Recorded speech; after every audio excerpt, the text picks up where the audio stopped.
Coming up on Golden State Warriors today by Chat Sports, LeBron James. Remember back at the trade deadline, he was almost traded, or I guess there was a talk of a trade for LeBron James to pair up with Steph Curry in the Bay Area. Well, we found out why that did not go down. We'll detail all that needs to be said about a LeBron James trade to Golden State, as well as are the Warriors a top 4 seed in the West? We got a data model projecting out the Warriors as the number 4 seed in the Western Conference with the free agency moves that they've made and the departures that have come off of their roster. We'll talk about all that and more on today's Golden State Warriors today. But before we do, we have a challenge set out from Celtics Today. Those cronies over at Celtics Today said that we couldn't get 400 likes on a video. We need to prove them wrong. Go on ahead and smash that thumbs up icon, like this video, and we'll show Celtics Today that we absolutely cooked their challenge and they need to up those numbers.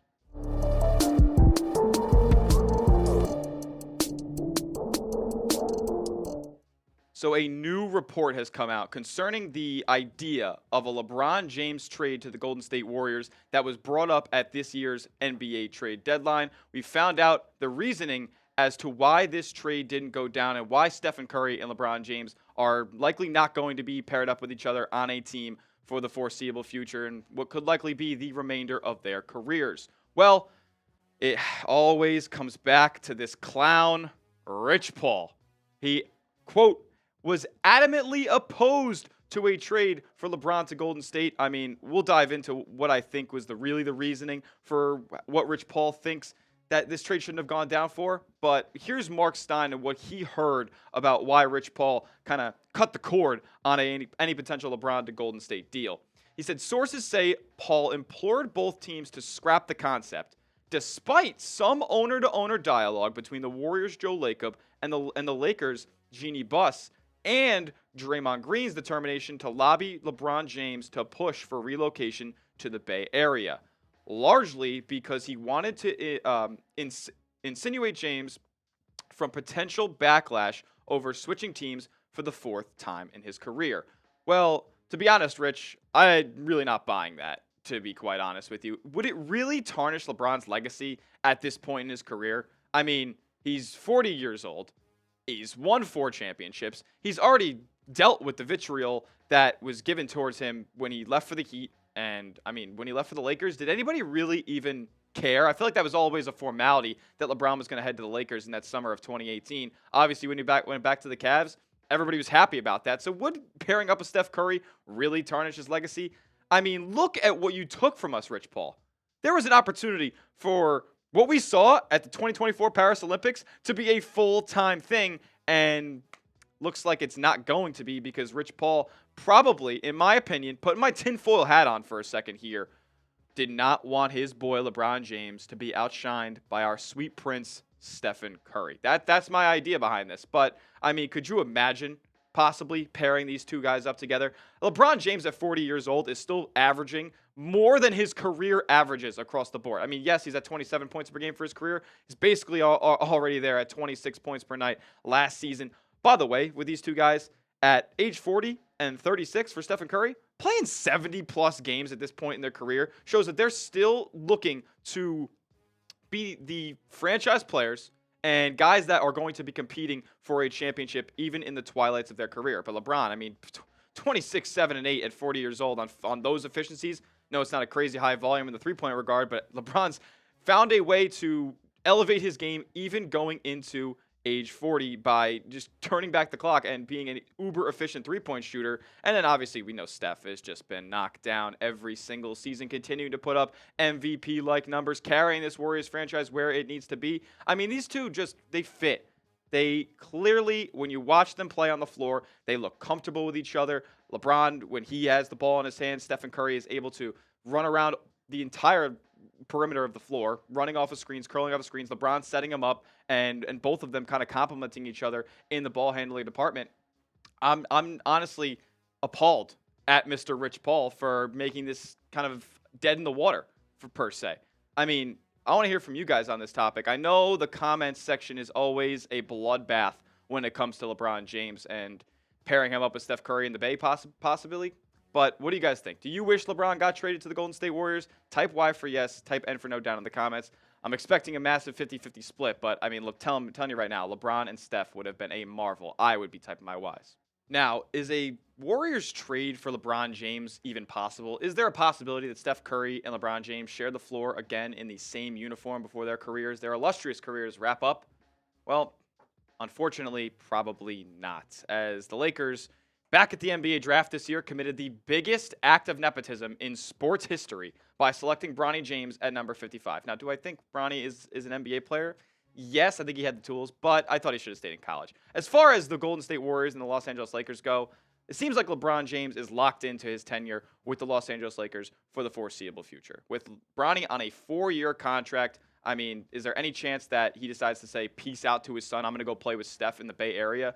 Probably not. I think he wants to see his son's game grow. He wants to be there for his first couple years of his career to help him develop and be a rotation player in this league. So it's looking like LeBron and Rich Paul have a big hand at staying in Los Angeles for the foreseeable future. But with the pieces they have in place right now, is Golden State better than we thought? A crazy data model projection has them pointed out as the 4th best team in the Western Conference. We're going to talk about that in just a moment. But before we do, I got to give a huge shout out to our friends over at PrizePicks. PrizePicks is America's #1 daily fantasy sports app with over 5 million active members. It's easily the most exciting way to play daily fantasy sports. Unlike other apps, PrizePicks, it's just you against the numbers. All you guys got to do, it's super easy. Just pick more or less on a 2 to 6 player stat projections and watch the winnings roll in. You can now win up to 100 times your money on PrizePicks with as little as 4 correct picks, turning $10 into $1,000. With great promotions like Taco Tuesday, where you lower some stat projections, and Flex Friday, where you get your lineup entry fee back, PrizePicks is never-ending promotions to help you win some real cash. Football season is on its way in as well, and I have some stat projections for week 1. Your San Francisco 49ers are back on the scene, and I got Brock Purdy to have more than 247 and a half passing yards on Monday Night Football against the Jets, as well as more for Christian McCaffrey in the rushing yards department. That number set at 87 and a half, and Breece Hall to have less than 67 and a half rush yards. I think that San Francisco front is going to stifle the Jets' run offense. So you can fade my picks. You can take my picks. I just want you guys to go do it over at PrizePicks. Download the PrizePicks app today and use code CLNS for a first deposit match up to $100. That's code CLNS on PrizePicks for a first deposit match up to $100. Pick more, pick less. It's that easy. So, the Warriors to the playoffs. Now, I've been critical over the past couple of weeks, right, with the Warriors' inability to make a big swing deal for Paul George, Alari Markin, and somebody who could really pair up next to Stephen Curry. I've been critical of this roster, and I've been on record saying that this roster could completely miss the play-in tournament next year. They could finish worse than they did in 23-24. But honestly, if you look back to where the Warriors finished last year, 10 games above 500 that's a successful regular season. Just so happens that the Western Conference is so stacked where that puts them at the 10 seed. And if you look even deeper here, they were 5 games behind the Clippers at the number 4 overall seed. So honestly, with what Golden State has been able to do this year, are they now a playoff threat? Because they added some good rotation pieces. Now you lose your big swing guy in Klay Thompson, but his game was on its way out. Chris Paul was just kind of having a logjam in the backcourt there, not letting a guy like Brandon Podziemski get a little bit more run, but I guess it's okay for a first season of development for Pods. But you kind of get an addition by subtraction losing Chris Paul, kind of freeing up more of that backcourt rotation. And then, Klay Thompson, was he really primed to be a second option that was going to be a serious playoff threat this year? I don't think so. I think he's going to go sit in the corner in Dallas and have a great time as their third option. But as a secondary guy who needs to be able to create his own shot, I don't think Klay was really in the cards for Golden State this year. So with that said, I want to hear from you guys before we dive into why this data model thinks that Golden State is going to be a top seed this year.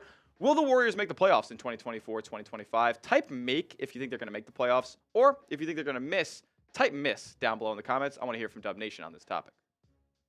So, like I said, a rival team model. I don't know who this team was. I don't know what math they're doing to possibly project out standings as of right now, but they have Golden State as the 4th best record in the Western Conference. And like I just said, the West is stacked. So why does Golden State project out to be the 4th seed? Well, Anthony Slater gave us a little bit of insight as to why. He said the Warriors believed they improved this summer, team sources emphasized, basing that partially on internal number models that gave a positive value thumbs up to the additions of Melton, Anderson, and Hield. A few analytics-driven employees from around the league agree. That's very interesting because when I look at the Western Conference, it is absolutely stacked. Now, to be fair, 2 teams in the top 4 of the Western Conference standings last year, they lost some big-time players here. Kentavious Caldwell-Pope, he's out. He's on his way to Orlando to go get his bag from the Magic. And then the Clippers obviously lose Paul George. Warriors don't gain him. But there's a 4th seed losing the 2nd best player on their roster. And some could argue with the availability of Kawhi Leonard, probably the 1st best or most important player on the Clippers roster. Now, the Mavs, they had Klay Thompson. They were in the top seeds last season, and they were in the NBA Finals. They got better. The Thunder, they were the 1 seed last year, so can't get much better regular season-wise. I'm sure this model still has them at the top. They add Isaiah Hartenstein and Alex Caruso to really tighten up that defense in OKC. And then the Pelicans, they added DeJounte Murray, a legitimate ball handler that team has missed for the past couple of seasons. I think the Pelicans are a team to watch in the Western Conference this season. But as far as the moves that Golden State has made, they have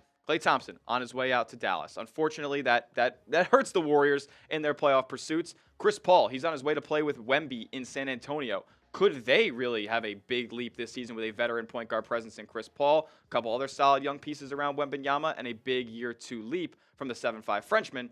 But the Warriors, who did they bring in? They brought in Buddy Hield, they brought in DeAnthony Melton, and they brought in Kyle Anderson. We're going to detail those 3 guys because they're saying that those 3 players, losing Klay Thompson and adding those 3 guys, puts the Warriors as a top 4 seed. So we're going to dive into that. So, Golden State recreated Klay Thompson in the aggregate by adding these 2 guys. Shout out to Moneyball because you would have had to pay Klay Thompson upwards of $20 million.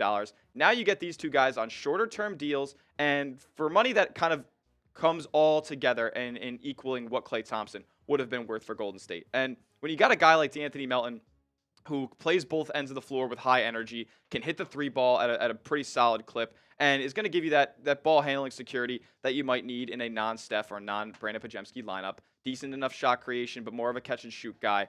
Now, on the other hand, if you're talking about catch-and-shoot, Buddy Hield is about as good as it gets in the NBA today. Obviously, Klay Thompson was your catch-and-shoot maestro last year, but now Buddy Hield slides into that role. And, you look at his three-point percentage, 38.6. It's good, but it's not Buddy Hield great. He actually took a dip when he moved over to the Philadelphia 76ers last year. I expect with more opportunity and more spacing on a Golden State Warriors offense, Buddy Hield is really going to make his mark and be that three-point sniper this offense needs. Also, Kyle Anderson. I want to touch on Kyle Anderson here because I feel like we haven't given him enough love, enough attention since he's been signed by Golden State. He plays a lot like Draymond Green, maybe not the tenacious lateral quickness that Draymond Green plays with on the defensive end, but I mean, Kyle Anderson is 105.9 career defensive rating. That's unbelievable, especially in today's NBA where teams are scoring out the ass more than they ever have. I mean, to be fair, Kyle Anderson has been on the San Antonio Spurs, great team defense, the Memphis Grizzlies, great team defense, and the Minnesota Timberwolves these past couple seasons, great team defense. So Kyle Anderson knows what it takes to buy in and lock down on that end of the floor. I'm excited. He can work out of the high post, always looking for players open on the wings and in the corners, as well as, being able to put the ball on the floor and be another ball handling option for this Golden State team that loves to run 5-out offense. I'm very excited for Kyle Anderson. Slow-mo. He's coming to Golden State, and he's going to make a bigger impact than you guys think. So with that all said, with these 3 guys slated to play for Golden State this upcoming season, I want you to pick one. Who are you most excited for to add to Golden State's rotation this season? If you think it's Buddy Hield with that sharpshooting ability, type BH. If you think it's DeAnthony Melton with his spark plug, mentality on both ends of the floor, type DM. And if you're looking for that facilitator and defender, and you're excited to see what Kyle Anderson could bring you, type KA down in the comments section. And that'll be it for today's edition of Warriors Today by Chat Sports. Make sure you guys are subscribed to the channel. Any piece of news. Guys, the news cycle is drying up fast in the dog days of August. We had a report on a failed trade today, but anything that comes out about the Golden State Warriors, you're going to find it right here. YouTube.com/WarriorsTV. Make sure you hit that sub button. We'll see you in the next one. Go Dubs.